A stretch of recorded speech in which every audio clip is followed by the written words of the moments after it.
तो स्वागत है आपका एक बिल्कुल नई वीडियो में। तो जैसे कि आप जानते हैं कि पिछले 1 महीने से मैं घर में एक्सरसाइज कर रहा हूँ। ऐसा क्यों है? क्योंकि मेरा जिम जाना छूट गया था मेरे आलस्य की वजह से। इसीलिए मैंने सोचा कि क्यों ना अपनी बॉडी वेट पे ट्रेनिंग की जाए, जिसे हम कैलिस्थेनिक्स भी कहते हैं। नहीं, मैं गुलाटियाँ मारना नहीं सीख पाया। 20 बार गिरा जरूर हूँ, लेकिन मेरे शरीर में अभी इतनी स्ट्रेंथ और लचक नहीं है कि मैं उल्टी सीधी गुलाटियाँ मार सकूं। पर आ जाएगी। But you know what, it was a complete success, क्योंकि इतनी मोटिवेशन मुझ में नहीं है कि मैं बिना वीडियो के रोज एक्सरसाइज कर सकूं। लेकिन अब सवाल आता है कि इसका रिजल्ट क्या रहा, हमने क्या पाया इससे और क्या खोया। इस वीडियो में तुम्हें कंप्लीटली बताया जाएगा, तो वीडियो के एंड तक रहना। और एंड में जाके हम देखेंगे कि हमारे मसल्स और बॉडी शेप में क्या चेंजेस आए हैं। तो बात ऐसी है कि भाई मैं जिम तो जाता था, पर लेकिन सिर्फ मैं वेट से ट्रेनिंग करता था। बॉडी वेट वाली एक्सरसाइज में कोई परफॉर्म नहीं कर पाता था अच्छे से। तो इसी का मोटिव यही था कि अपनी बॉडी वेट से ट्रेन कर पाता हूँ कि नहीं कर पाता। And result is very very satisfactory. और इसमें हमने कई कई अलग तरीके की एक्सरसाइज करी है। प्रिंट लड़की प्रिंट लड़ने की वजह से मेरा ट्राइसेप 2 इंच मोटा हो गया। चलो छोड़ो। तो इस बीच हमने कई कई अलग तरीके की एक्सरसाइज परफॉर्म करी, जैसे कि normal pushups, peak pushups, reverse grip pushups, incline pushups, incline peak pushups, pullups, chinups, skipping ropes और इनके साथ की और भी कई एक्सरसाइजेस। तो जिम में हम अपने हर एक मसल को सेपरेटली ट्रेन करते हैं। तो ऐसे ही मुझे घर पे भी कुछ ऐसी रूटीन चाहिए थी जिससे मैं वो चीज यहाँ भी कर सकूं। तो मैंने चूज किया पुश पुल लेग स्प्लिट, जिसमें सबसे पहले पुश डे में मैंने रखे शोल्डर्स, ट्राइसेप्स और चेस्ट की एक्सरसाइजेस। सेकंड डे पुल डे में मैंने रखी बैक और बाइसेप्स की एक्सरसाइजेस। और लास्ट डे में एब्स और लेग्स की एक्सरसाइज। हालांकि लेग्स की एक्सरसाइज में 2 हफ्ते ही मार पाया, क्योंकि मेरे राइट लेग में इंजरी आ गई थी। ऐसा इसलिए था क्योंकि जिम में मेरे राइट बैक में थोड़ा सा दर्द निकल गया था जिम में ही, इसीलिए मेरा जिम जाना थोड़ा छूट गया। शायद इसी के कारण मेरे राइट लेग में थोड़ी कमजोरी थी, इसीलिए लेग्स की एक्सरसाइज करते टाइम यहाँ पे थोड़ा दर्द निकल गया। लेकिन अब बहुत हद तक ठीक है। हालांकि अपने लेफ्ट लेग से तो मैंने पिस्टल स्क्वाट्स तक करनी सीख ली, जो कि मुझे बहुत मुश्किल लगता था पहले। इससे भी थोड़ा थोड़ा हो जाता है, पर लेकिन उतना नहीं हो पाता। तीनों दिनों में मैंने डिफरेंट टाइप्स की एक्सरसाइजेस फॉलो करी।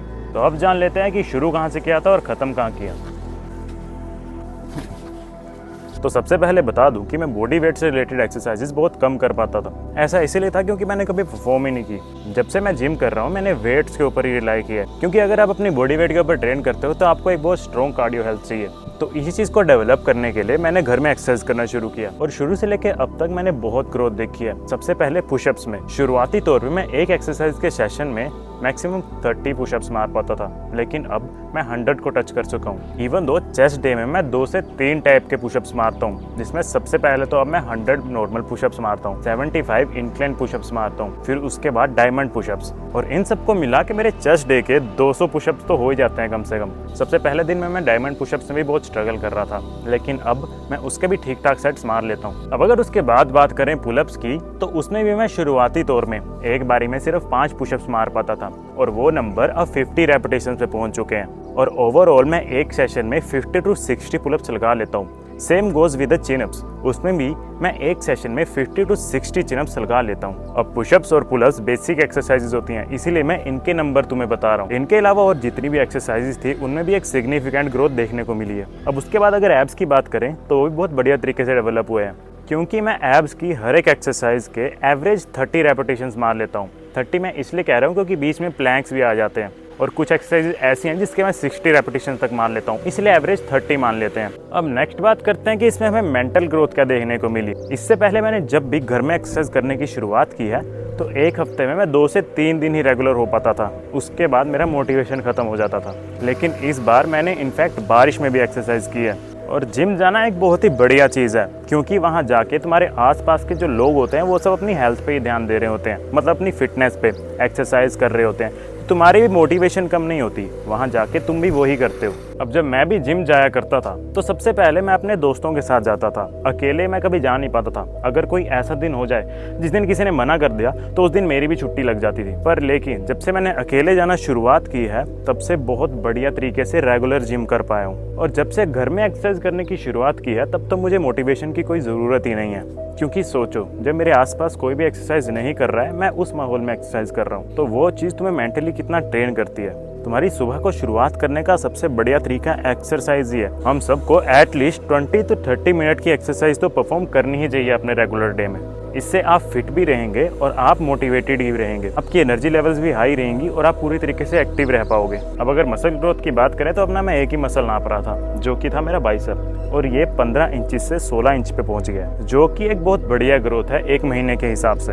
और अब थोड़ा समझ लेते हैं कि तुम्हें किन चीज़ों का ध्यान रखना है। सबसे पहले एक प्रॉपर डाइट फॉलो करना, जिसमें थोड़ी एनर्जी से रिलेटेड चीज़ें हो। तुम ड्राई फ्रूट्स खा सकते हो, ओट्स खा सकते हो, ऐसी सब्जियां खा सकते हो जिससे तुम्हें प्रोटीन मिले, जैसे कि पनीर खा सकते हो। क्योंकि एक्सरसाइज करने के लिए और स्पेशली बॉडी वेट वाली एक्सरसाइज करने के लिए तुम्हें एनर्जी की बहुत ज़्यादा ज़रूरत होती है। दूसरी बात, हर एक एक्सरसाइज प्रॉपर फॉर्म में ही परफॉर्म करना, क्योंकि उससे तुम्हें इंजरी से बहुत बचाव मिल जाएगा। तीसरी चीज़, अगर तुम्हारी कोई एक्सरसाइज करने की औकात भी नहीं है, मतलब तुम्हारे में उतना जोर नहीं है, तो उसको परफॉर्म मत ही करना, क्योंकि उससे भी तुम्हें नुकसान हो सकता है। क्योंकि अगर तुम्हें कोई ऐसी इंजरी हो गई ना, तो रूटीन बनाना तो छोड़ो, तुम्हारा रोज का रूटीन भी भंग हो जाएगा। तो इसलिए थोड़ा ध्यान रखना।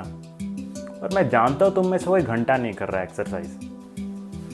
तो अब फाइनली टाइम आ गया है अपनी बॉडी चेंजेस को देखने का। ये थी मेरी पहले दिन की फिजिक और ये है आज की। तुम देख सकते हो कि कट्स और भी ज़्यादा डिफाइंड हो गए हैं, क्योंकि मेरा बॉडी फैट कम हो गया है और मसल में थोड़ी ग्रोथ देखने को मिली है। इनफैक्ट मेरा वजन ज़्यादा कम नहीं हुआ, लेकिन मसल मास बढ़ा है और फैट कुछ हद तक कम हुआ है, क्योंकि मेरी ईटिंग हैबिट्स अभी उतनी सुधरी हुई नहीं है, बस इसीलिए। तो अगर ओवरऑल चीज़ को कंक्लूड करें तो this challenge was overall a big success, क्योंकि बहुत कुछ सीखने को मिला और बहुत डेवलपमेंट देखने को मिली है। और ये चीज़ मैंने पर्सनली बहुत ज़्यादा ऑब्जर्व किया है कि मैं कितने आगे बढ़ चुका हूँ। तो जिन्होंने भी इसमें मेरा साथ दिया और मेरे चैनल को सब्सक्राइब करा, उनका तहे दिल से धन्यवाद। और सबसे बड़ा धन्यवाद मैं देना चाहता हूँ खुद को। I am really very great. So अगर तुम्हें लग रहा है कि चीज़ें यहाँ पे खत्म हो चुकी हैं, तो ऐसा नहीं है। मिलूंगा तुमसे अगले हफ्ते एक बिल्कुल नए चैलेंज के साथ। और मैं अभी भी कह रहा हूँ, तुमने घंटा नहीं एक्सरसाइज करनी शुरू करी। तो ठीक है, मिलते हैं फिर अगली वीडियो में। तब तक के लिए स्टे स्ट्रॉन्ग एंड सत श्री अकाल जी।